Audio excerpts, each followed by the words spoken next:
จะใช้กำลังตำรวจจราจร100 กว่าสหายเพื่ออำนวยความสะดวกการสัญจรในระยะบุญปีใหม่ลาวพันเอกคำสอนศรีดาวงศ์หัวหน้ากลุ่มตำรวจจราจรกรมใหญ่ตำรวจได้กล่าวในพิธีแถลงข่าวงานสัปดาห์แห่งชาติด้านความปลอดภัยทางหลวงประจำปี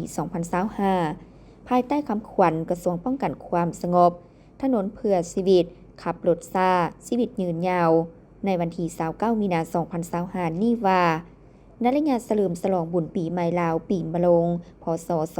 2568 เริ่มแต่วันที่ 11 หาวันที่ 17 เมษายน 2025 เจ้าหน้าที่ตำรวจจราจรทั่วประเทศจะนำใส่เจ้าหน้าที่ตำรวจจราจรทั้งหมด 1,172 สหายในนี้เฉพาะกรมตำรวจจราจรมี 60 สหายเพื่อตั้งจุดกวดกาการบังคับใช้กฎหมายและกวดกาเกี่ยวกับการปฏิบัติกฎระเบียบจราจรทางบกจำนวน 143 จุดเพื่อเพิ่มความเข้มงวดในการกวดกาการสัญจรตามทางหลวงโดยจะเน้นใส่กวดกาความไวกวดกาทัดเหล้า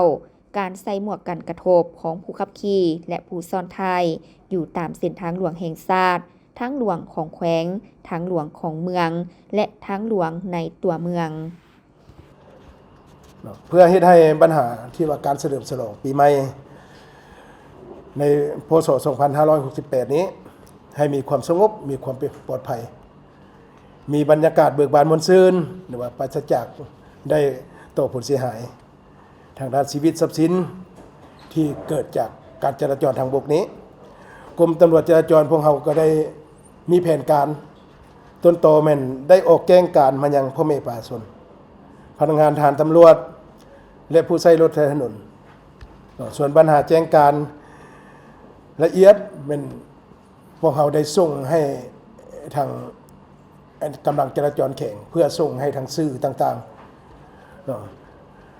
ให้ทางผู้ชมติดตามข่าว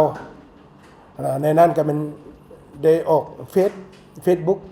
ในเพจของกรมตำรวจจราจรที่ว่าได้สร้างขึ้นนั่นเป็นปัญหาที่หนึ่งที่ว่าพวกเราได้ห้างเอกสารแจ้งการถึงพ่อแม่ประชาชนเพื่อปฏิบัติตามกฎระเบียบการสัญจรให้เข้มงวดบรรณาที่สองนี้